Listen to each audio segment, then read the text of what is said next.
Quand vous investissez dans des actions sur eToro, votre banquier ne reçoit aucune commission. Mais ne vous inquiétez pas. Après un week-end de ski à Chamonix, un smoothie à la noix de coco et un massage à 4 mains, il finira par s'en remettre. Investissez dans des actions sans payer de commission avec eToro.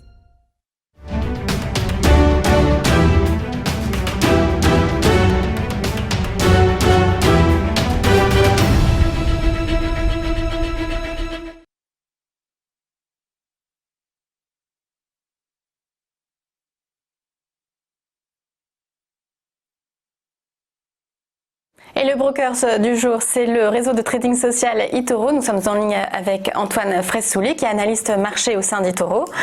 Alors, votre premier point d'actualité, Antoine, va concerner les États-Unis, où le secteur de la tech n'a pas franchement connu la crise.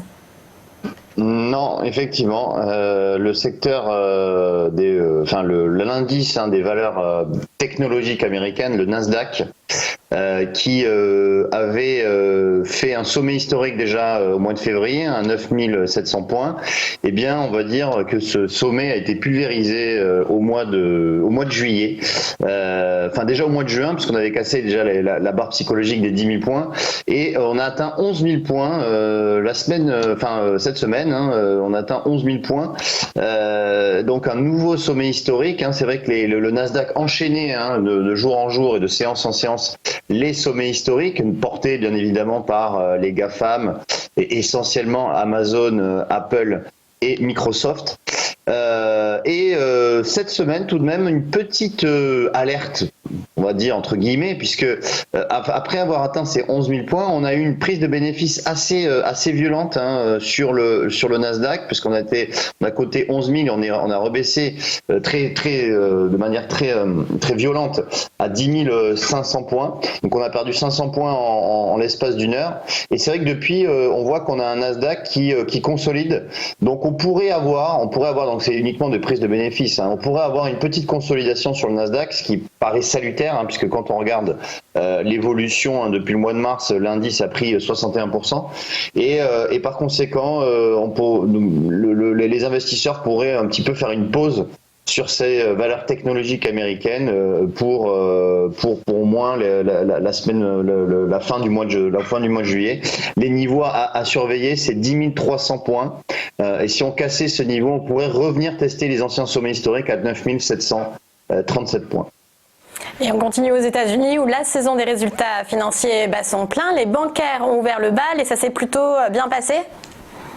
Oui, effectivement, on a traditionnellement les valeurs bancaires qui publient leurs résultats trimestriels avant tout le monde, et cette semaine donc on a eu plusieurs banques, et alors j'ai retenu cette semaine Goldman Sachs qui est la troisième banque américaine, et qui a publié des résultats trimestriels en hausse, dopés notamment par ses activités de trading.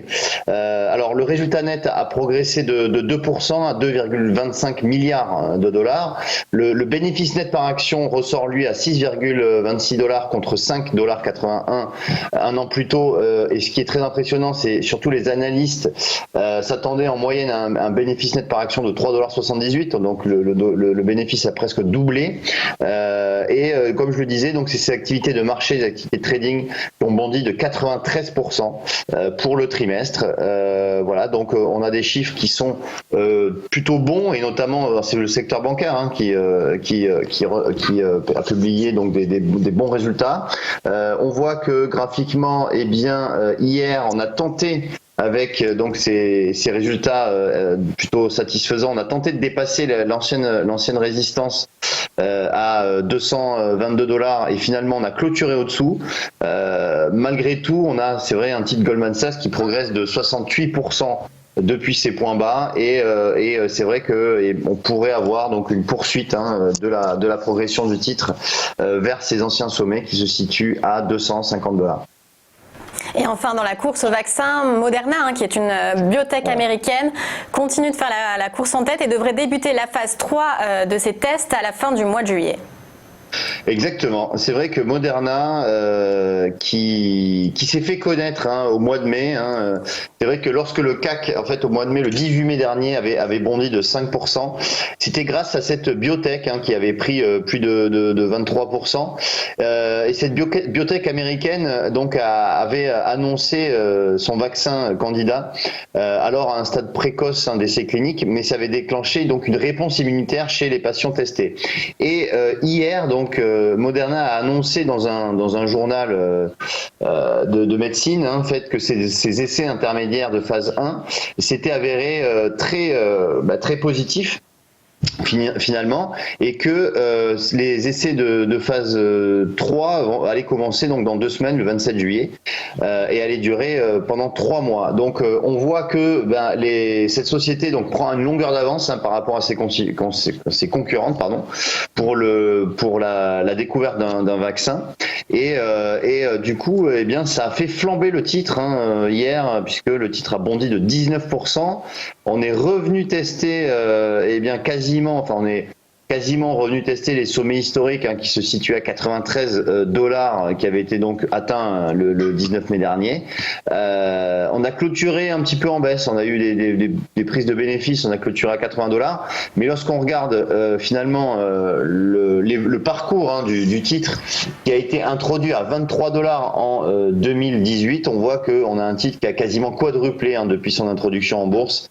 Et il est vrai que si Moderna était la première société à trouver le vaccin du coronavirus, on peut anticiper une flambée du titre Moderna. Mais il faut quand même attendre ces résultats de phase 3 pour en savoir un petit peu plus sur la découverte d'un vaccin.